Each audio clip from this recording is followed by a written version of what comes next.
मुकेश मिल, इसके बारे में किसको नहीं पता होगा। जो लोग भी इंडिया के रहने वाले हैं लगभग सबको ही पता होगा कि मुकेश मिल कितनी ज्यादा हॉन्टेड जगह है। लेकिन मैं आप लोगों को बता दूं, जो लोग इंडिया के रहने वाले नहीं हैं उनको भी पता होगा कि मुकेश मिल कितनी ज्यादा हॉन्टेड जगह है। One of the most haunted places में से एक आता है मुकेश मिल, जो कि इंडिया में ही, महाराष्ट्र में ही स्थित है। आखिर वहां पे क्या हुआ था, ऐसा क्यों ऐसे वहां पे हॉन्टेड बन गया और कैसे लोग उसको हॉन्टेड मानते हैं, सबसे पहले थोड़ा सा मैं आप लोगों को बता देती हूँ। जो मुकेश मिल है वहां पे पहले वो मिल हुआ करता था जहां पे बहुत सारे वर्कर काम किया करते थे, लेकिन वहां पे किसी वजह से आग लगने की वजह से बहुत सारे तादाद में वर्कर लोगों की मृत्यु हो जाती है और उसके बाद वो मिल भी बंद हो जाता है। और उसके बाद से अभी तक वहां पे उन्हीं वर्कर्स की आत्माएं भटकती है और जो लोग भी वहां पे जाते हैं उनको पजेस कर लेती है या अपना जो वहां पे रहता है ना प्रेजेंस लोगों को फील करवा देती है कि मैं यहाँ पे हूँ। तो होता क्या है, एक लड़की के साथ सबसे पहले आप लोग को ये जान लेना चाहिए, ये जो लड़की है जिसके साथ ये घटना घटी थी, क्यों घटी थी, कैसे घटी थी, क्यों वो लड़की वहां पे गई थी, सब कुछ आप लोग को बिल्कुल स्टार्टिंग से जानना पड़ेगा। ये जो घटना घटी थी ये सौम्या नाम की लड़की के साथ घटी थी। ये नाम भी बिल्कुल चेंज किया हुआ है, मैं किसी का रियल नाम इस वीडियो में अपनी वीडियो में लेना बिल्कुल भी नहीं चाहती और उसने भी बोला था कि आप मेरा रियल नाम मत लो, क्योंकि वो एक बहुत बड़े मूवी की शूटिंग करने के लिए मुकेश मिल में गई हुई थी और वहां पे उसके साथ ये भूतिया घटना घटी थी। और उसने मुझे कैसे बताई, कब बताई, सबसे पहले मैं आप लोगों को वो बता देती हूँ। आज से कुछ साल पहले 2017 में मैं एक माइथो शो कर रही थी, वहां पे वो लड़की एज अ जूनियर आर्टिस्ट काम कर रही थी, जिसने मतलब जितने भी एक्टर्स वहां बैठे हुए थे, जितने मैं भी बैठी हुई थी, सब लोगों के सामने अपनी भूतिया जो भी एक्टिविटीज साथ हुई थी मुकेश मिल में वो शेयर कर रही थी, बता रही थी कि कैसे कैसे मेरे साथ ये घटना घटी थी और मैं कैसे वहां से मुकेश मिल से बच के निकल पाई थी। तो मैंने उस टाइम पे सुनी थी लेकिन कभी मौका नहीं मिला कि आप लोग साथ शेयर करूं, तो आज मैं आप लोग साथ शेयर कर रही हूँ। तो उस लड़की ने बताई थी कि मतलब 2017 से 5-6 साल पहले, यही कि 2011 में एक बहुत बड़ी फिल्म का ऑफर आया था उसे। कैसा ऑफर आया था कि एक हॉरर फिल्म बन रही थी 2011 में, जिसमें बहुत बड़े बड़े एक्टर काम कर रहे थे और बहुत ही फेमस नामी डायरेक्टर वो फिल्म बना रहे थे। तो उससे कॉल आता है एक दिन कि आप करोगे क्या, एक बहुत बड़ी एक्ट्रेस का नाम से कॉल आता है, इनकी बॉडी डबल का काम करना है तो आप करना पसंद करोगे। तो जो लड़की है सौम्या, वो बॉडी डबल, जूनियर आर्टिस्ट, ये सब काम किया करती थी।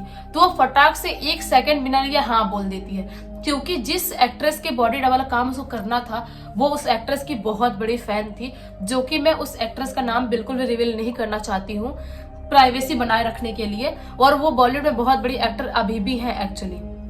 तो वो फटाक से हाँ कर देती है और वो लोग बताते हैं कि इस डेट पे, इस दिन यहाँ पे आपको आना पड़ेगा शूटिंग के लिए। तो सौम्या भी बहुत ज्यादा खुश रहती है, बहुत एक्साइटेड हो जाती है कि फाइनली इतने बड़े फिल्म में मैं इतनी बड़ी एक्ट्रेस के बॉडी डबल काम करने वाली हूँ, बहुत ज्यादा मजा आएगा और बहुत सारे लोगों से मिलूंगी। वो एक एक्साइटमेंट लेवल जो उसका था वो बहुत ज्यादा हाई था। 2011 में एक्चुअली सौम्या इंडस्ट्री में बहुत नई भी थी, तो उसको ज्यादा काम वाम मिले नहीं थे, तो इसीलिए एक्साइटमेंट उसकी बहुत ज्यादा थी। तो वो मस्त खुश हो जाती है और अब दिन आता है उस दिन का जिस दिन उसको शूटिंग पे जाना था। उसके एक रात पहले, जिसे शूटिंग में जाना था उसके एक रात पहले वो जो टीम वाले लोग थे उसको कॉल करते हैं कि आपको कल इतने बजे इस जगह पे पहुंच जाना है। तो वो बहुत ज्यादा एक्साइटेड थी, बोलती हाँ मैं पहुंच जाऊंगी, टाइम से पहले पहुंच जाऊंगी, कोई टेंशन नहीं है, बहुत एक्साइटेड थी। और वो फोन रखती है उनका और पूरी रात वो सो नहीं पाती, क्योंकि उसकी एक्साइटमेंट बहुत ही ज्यादा थी कि कल मैं इतनी बड़ी फिल्म की शूटिंग में जाने वाली हूँ और एक बहुत ही अच्छे लोकेशन पे शूट करने जाने वाली, जो कि बहुत फेमस लोकेशन है, बहुत सारी हॉरर फिल्में वहां पे शूट हो चुकी है ऑलरेडी पहले भी। तो बहुत खुश थी, उसे उस रात में बिल्कुल भी नींद नहीं आ रही थी, लेकिन कैसे कैसे करके अपने कपड़े पैक करती है और सोने की कोशिश करने लगती है, कैसे भी सो जाओ। कोशिश करते करते धीरे धीरे करते करते उसको कैसे कैसे नींद आ ही जाती है। सुबह के यही 5 बजे वो उठ जाती है, उसको एक्साइटमेंट इतनी ज्यादा थी कि वो जल्दी उठ जाती है। उसका कॉल टाइम था 9 बजे का, जहाँ पे शूटिंग लोकेशन पे उसको 9 बजे पहुंचना था। तो वो उठ जाती है और उसकी ब्रश वश करती है और कपड़े पर पहन के रेडी होने लगती है। उसके बाद तभी रेडी होते होते यही उसको 6-6:30 बज जाते हैं। तो प्रोडक्शन टीम से उसको कॉल आता है कि आपको इस लोकेशन पे पहुंचना है, बस आएगी और आप उस बस पे बैठ के अपन लोकेशन पर जाएंगे। तो बोलती है हाँ ठीक है मैं पहुंच जाऊंगी। तो जहां पे रहती थी वहां से उस लोकेशन पे जहां पे बस आने वाली थी, टीम की बस, वहां पे पहुंच जाती है और बस में बैठ के वो सीधा पहुंच जाती है मुकेश मिल, जहाँ पे शूटिंग ऑलरेडी चालू थी, वहां पे शूटिंग हो रही थी। वो इतनी ज्यादा खुश थी कि अपनी एक्साइटमेंट जो है वो बयान नहीं कर पा रही थी। मतलब उसके पेट में गुड़गुड़ सा होने लगा था कि मतलब इतनी बड़ी फिल्म में मैं इतनी जल्दी काम कर रही हूँ, अभी अभी तो कुछ महीने पहले मैं आई थी और इतनी बड़ी एक्ट्रेस की बॉडी डबल काम कर रही हूँ। बार बार उसके दिमाग में यही चल रहा था और वो पूरी तरह से भूल गई थी कि जिस लोकेशन में मैं शूट करने जाने वाली हूँ वो बहुत ही ज्यादा भूतिया लोकेशन है। वो वहां पे पहुंचती है मुकेश मिल के पास, बस से उतरती है और एक रूम था जहाँ पे और भी बहुत सारे एक्टर रुके हुए थे, जो जूनियर आर्टिस्ट बॉडी डबल करने वाले थे वो रुके हुए थे। उसी रूम में फीमेल थी, मेल नहीं थे, फीमेल्स थी। उस रूम में उसको भेज दिया जाता है, उस रूम में जाती है और उसको कपड़े दिए जाते हैं। जो मेन एक्ट्रेस थी, जो लीड थी, उसके कपड़े दिए जाते हैं, सेम वैसे ही कपड़े, और उसको थोड़ा बहुत मेकअप भी दिया जाता है, जबकि जरूरत नहीं थी, फेस दिखने वाले तो भी थोड़ा बहुत मेकअप दिया जाता है। रेडी होने के बाद मस्त उसी रूम में बैठी हुई थी कि अब मुझे बुलाने आने वाले हैं, अब मैं शूट करने जाने वाली हूँ। वो बहुत ही ज्यादा खुश थी, लेकिन उसे अभी कोई बुला रहा नहीं होता है, वो रूम में बैठी हुई थी। उससे पहले कोई आता है टीम का ही बंदा और बोलता है, जितने भी जूनियर आर्टिस्ट उसके साथ जो भी लड़कियां बैठी हुई थी उनको बोलता है तुम लोगों का आ गया टाइम, तुम लोगों को चलना पड़ेगा। अभी जो जूनियर लड़कियां थी वो उठ के वहां से चली जाती हैं और अभी उस कमरे में, उस मेकअप रूम में अकेले बचती है सौम्या। वो अभी सोचती थोड़ा बहुत लेट जाती हूँ, थोड़ा टाइम पास कर लेती हूँ, फोन चला लेती हूँ, जब मुझे बुलाने आएंगे तो चले जाऊंगी। वो खुश बहुत ज्यादा थी, इतना माइंड नहीं करती है। वो मस्त लेट के अपना फोन चला रही होती है। तभी उसे अचानक से किसी के हंसने की आवाज आती है उसके रूम से। वो ऐसे फोन चला रही होती है, झटके में से देखती है तो उसे रूम में कोई भी नहीं दिखाई देता है। देखती रूम तो पूरा खाली है और सब लड़कियां अभी बुला के ले गया, कोई बंदा तो अभी गई। तो यहाँ पे हंसने की किसकी आवाज आ रही थी, लेकिन इतना माइंड नहीं करती। उसको लगता है शायद हो सकता है बाहर से कोई हंस रहा होगा, उसकी आवाज अंदर एंटर की होगी। अब ये मस्त फोन चला रही है, ऐसे लेटी हुई है, एक बेड लगा था वहां, बेड पे लेटी हुई है और उसके सामने ही था एक मिरर, जहाँ पे लड़कियां बैठ के जिनका मेकअप होता था, जो कपड़े पे पहनती थी, वो मिरर लगा हुआ था। ऐसा फोन चला रही है। अचानक से उसको दिखाई देता है कि मिरर में कोई खड़े होकर खुद को देख रहा है। ऐसा उसे दिखाई, लिटरली उसको ऐसा दिखाई देता है कोई तो मिरर में ऐसा खड़े होकर देख रहा है। ऐसे फोन रखती है, ऐसे झटके में देखती है तो उसे कोई भी दिखाई नहीं देता है। वो समझ नहीं पाती अभी तो मुझे कोई मिरर में से दिखाई दिया, कोई मिरर में खड़े होकर देख रहा है खुद को, और अभी मैंने फोन रख के देखा मुझे कोई दिखाई क्यों नहीं दिया। वो थोड़ी सी घबराती है, लेकिन इतना माइंड नहीं करती क्योंकि उसको नहीं पता था कि वो जो लोकेशन पे है वो कोई भूतिया जगह है और वहां पे पहले भी लोग कुछ ना कुछ एक्सपीरियंस कर चुके हैं। उसे बिल्कुल भी नहीं पता था और वो आपस से अपने फोन में टाइम पास करना चालू कर देती है। अभी भी टीम वाले उसे बुलाने के लिए नहीं आए हुए थे, शायद उसका नंबर अभी नहीं आया था कि उसका कोई सीन लगने वाला है। तो अभी भी वो लेटी हुई थी, लेटे पता नहीं चलता कब उसकी आंख लग जाती है। जब उसकी आंख लगती है उसे ऐसा फील होता है कि कोई तो चल के आया और मेरे बेड पे बैठा और यहाँ मेरे मुंह के सामने ऐसे बैठ के मुझे ऐसे घूर घूर के देख रहा है। वो झटके में उसकी आंख खुलती है अचानक से।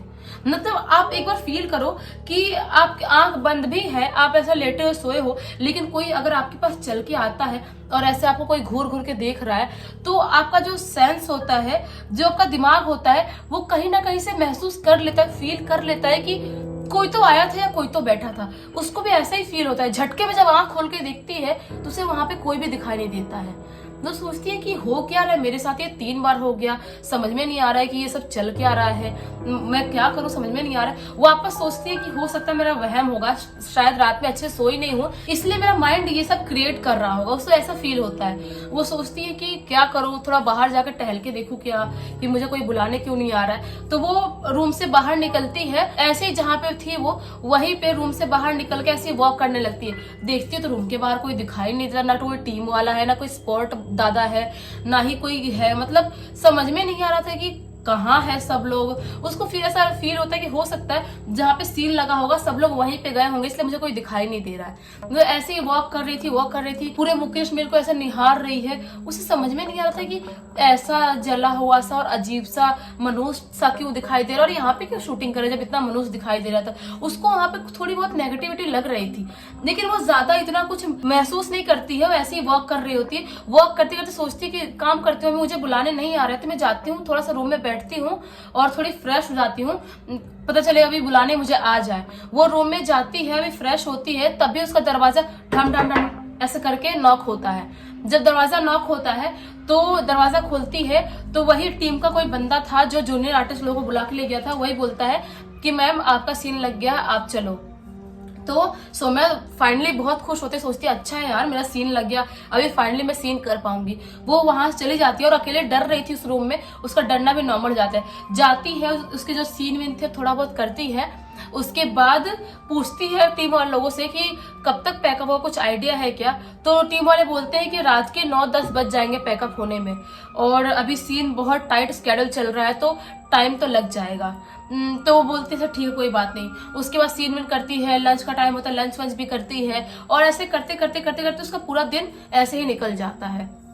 अब आता है शाम का वक्त, शाम के यही 7:30-8 बजे करीब उसे जो बंदा था टीम वाला, वो बोलता है उसके रूम में आके कि आपको चलना पड़ेगा सीन करने के लिए, आप ये कपड़ा दूसरा कपड़ा लगा देते, बोलता है ये कपड़ा आप चेंज कर लो, ये कपड़ा पहन के आपको दूसरा सीन करना होगा। तो वो वैसा ही करती है, कपड़े लेके जाती है, वॉशरूम में चेंज करती है और चेंज करके बाहर आती है। जब वो शूट लोकेशन पे पहुंचती है तो उसे पता चलता है कि मुझे यहाँ पे खोदा गया है, कब्र खोदा गया है, वहां पे लेटना है और ऊपर से मिट्टी डालेंगे, वैसा वाला कुछ सीन करना है मुझे। तो वो थोड़ी सी घबरा जाती है, डर जाती है कि मैंने पहले ऐसा कोई मतलब धंसने वाला, जमीन में गड़ने वाला कोई सीन तो की नहीं हूँ, लेकिन सोचती है क्या है, एक्टिंग ही तो है, वैसे तो करना है, लेटना है तो कोई पूरा मिट्टी थोड़ी डाल, थोड़ा सा मिट्टी डालेंगे कपड़े के ऊपर से, कोई प्रॉब्लम थोड़ी है। वो इतना माइंड नहीं करती है, और वहां पे जो गड्ढा खोद के रखे थे, कब्र खोद के रखे जहाँ पे लेटने वाला सीन करना था, वहां पे उसको लेटा दिया जाता है। जब उसको लेटाया जाता है उसके ऊपर थोड़ी सी मिट्टी डाला ही जाता है, उससे ऐसा महसूस होता है कि कुछ तो है जो मुझे जमीन के अंदर बहुत जोर से खींच रही है। जो खिंचाव था बॉडी में बहुत ज्यादा महसूस कर पा रही थी। उसे ऐसा लग रहा था कि मैं इतनी जमीन में धंसती क्यों जा रही हूँ, मैं खुद को कंट्रोल क्यों नहीं कर पा रही हूँ। वो चिल्लाने की बहुत कोशिश कर रही थी लेकिन वो चिल्ला नहीं पा रही थी, और देख रही कि सब लोग वहीं पे मेरे सामने खड़े हैं, पूरा सीन लगा हुआ, कैमरा लगा हुआ, लाइट्स लगी हुई है, लेकिन मैं किसी को कुछ बोल क्यों नहीं पा रही हूँ, मैं कुछ कर क्यों नहीं पा रही हूँ। उसे समझ में नहीं आ रहा था कि मेरे हाथ पैर क्यों नहीं मैं चला पा रही हूँ। पता नहीं किस दुनिया में कैसे किस माया जाल में फंस गई थी, उसे कुछ समझ में नहीं आ रहा था। ऐसा लग रहा था कि मैं धंस रही हूँ, मेरी बॉडी बहुत कांप रही है, लेकिन मैं इतनी कांप रही हूँ तो कोई मुझे बचाने क्यों नहीं आ रहा है। लोग कुछ भी फील नहीं कर पाए थे, कुछ भी समझ नहीं आ रहा था उससे। सब लोग मतलब कुछ वो लोग भी महसूस नहीं करते, दूसरे लोग जो बाहर खड़े थे, टीम वाले, जो डायरेक्टर, जो डीओपी, सब लोग थे, कुछ महसूस नहीं करते, जो और एक्टर थे वो भी कुछ महसूस नहीं करते हैं। वो लेटी हुई है, तभी अचानक से वो भगवान का नाम लेती है और झटके में जो उसके ऊपर मिट्टी था ऐसे उठा के ऐसे उठ जाती है, झटके में उठती है। तो डायरेक्टर और डीओपी चिल्लाते हैं, बोलते हैं ये क्या किया तुमने, पूरा सीन खराब कर दिया तुमने, तुम्हें लेटे रहने का काम था, क्यों उठी तुम। तो सबको बताती कि मुझे ऐसा लग रहा था, मुझे कोई अंदर धंसा रहा है, मुझे कुछ अजीब सा महसूस हो रहा था। तो जो टीम वाले लोग थे थोड़े से चिल्लाते हैं, बोलते हैं कि अब वापस पूरा सीन लगाना पड़ेगा, वापस मिट्टी डालने वाला सीन करना पड़ेगा, लेट जाओ वापस। कैसे कैसे लोग आ जाते हैं, ऐसे ऐसे बोलने लगते हैं लोग। तो सौम्या थोड़ी डर भी जाती क्योंकि इंडस्ट्री में नई थी, और इतने बड़ा मतलब सेट, इतनी बड़ी मूवी और इतने सारे बड़े बड़े लोग, उसके लिए बहुत बड़ी बात थी। वापस से उसको लिटा दिया जाता है और वापस उसके ऊपर मिट्टी डाल दिया जाता है, कपड़ा लिटा के उसमें मिट्टी डाल दिया जाता है।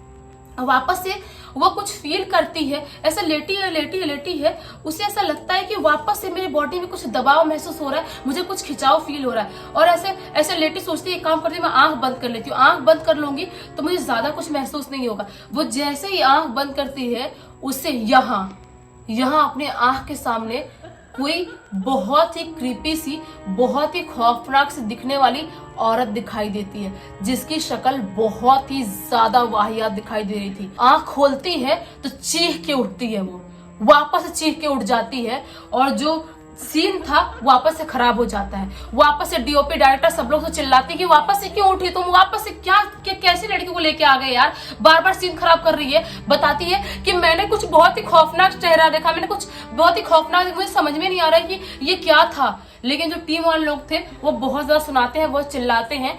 तभी जो ईपी था उस मतलब टीम का, वो बोलता है एक काम करते हैं, अपने इसको 10 मिनट बाहर निकालते हैं यहाँ से कब्र से, और पानी वानी पिलाते हैं, इसका माइंड थोड़ा शांत होगा तो शायद अच्छी सीन कर लेगी।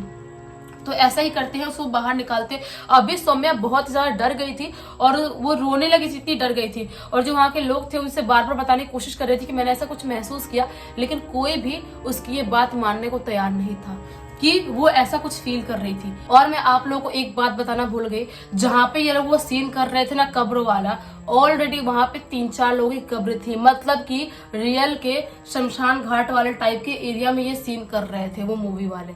वो जो वहां का माहौल था बहुत ही ज्यादा क्रीपी था। शायद हो सकता है कि रियल दिखाई दे, इसलिए वहां पे वैसा माहौल बना के वो लोग शूट कर रहे थे। तो वो जो सौम्या थी वो बहुत ज्यादा घबरा गई थी, समझ में नहीं आ रहा था कि मैं कर पाऊंगी या नहीं कर पाऊंगी, क्या करूंगी।